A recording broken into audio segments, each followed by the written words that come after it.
Welcome to the Mediabox. PACE Secretary General Despina Chatzivassiliou, re-elected. Congratulations. What's your message? Well, I think the fact that I was the only candidate this time gives a very big message of unity among all political groups in a very divisive world. I could think hardly of anything on which all the 5 political groups would agree on.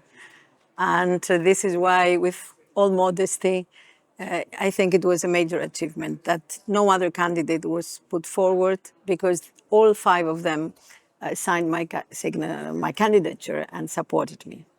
What about the challenges and achievements that you and the Assembly have faced up until now? How do you judge all of that? Well, it has been a more challenging period than one would have imagined when I stood for the job. First of all, I was elected when the pandemic was still going on, and crisis management became immediately the focus. And then a full-scale war started on our continent, and that was even worse than the pandemic. So we had the first extraordinary session in the history of the Assembly, organized only a couple of weeks after the war started in Ukraine, and we expelled Russia. This would not have happened if we hadn't shown such a quick reaction and determination. We had AI challenges coming up, and we orchestrated a work that led to the first convention on AI, where human being is in the center of it.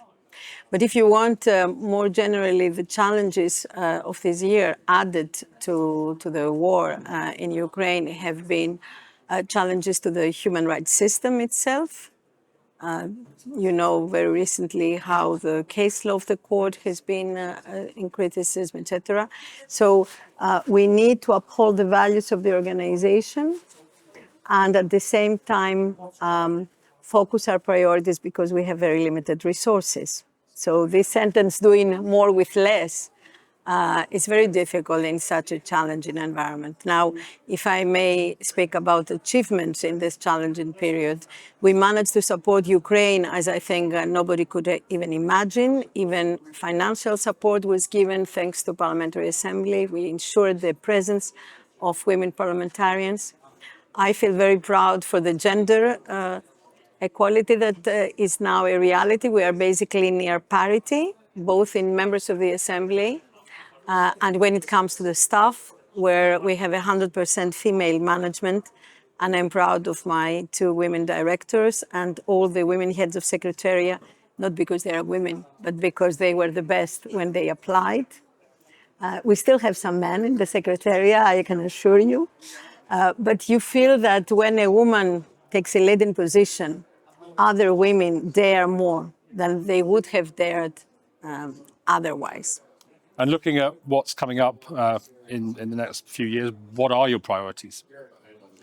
Well, I have a double hat because I'm a member of the Presidential Committee, so inevitably I have a political role, and I'm elected, so it would be a lie to say that I'm not a politician, but I'm doing politics. So there the priority is to really try to uphold these values and keep this Assembly together at a moment where things seem to go a little bit all over directions.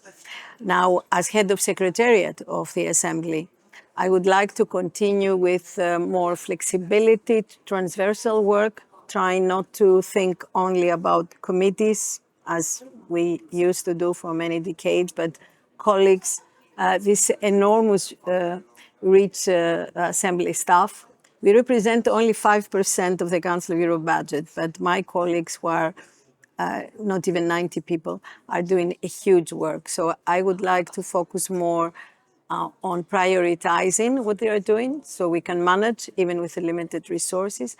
Reform and modernization are the key words. We need to continue on this paperless Assembly, but now turn it really into a very digital Assembly. Visibility. Visibility is the biggest challenge, not only for me as Secretary General of the Assembly, but I think for the Secretary General of the Council of Europe and the whole organization. We do so much, but we're not visible enough. I don't feel very frustrated about the fact that we are confused with the European Union. We let them our flag and we let them our anthem. So it's normal that people confuse us. But at least that there is acknowledgement of the work that Council of Europe is doing, and people realize that this institution is in Strasbourg, France. Despina, Chatzivassiliou, thanks for talking to us. Thank you.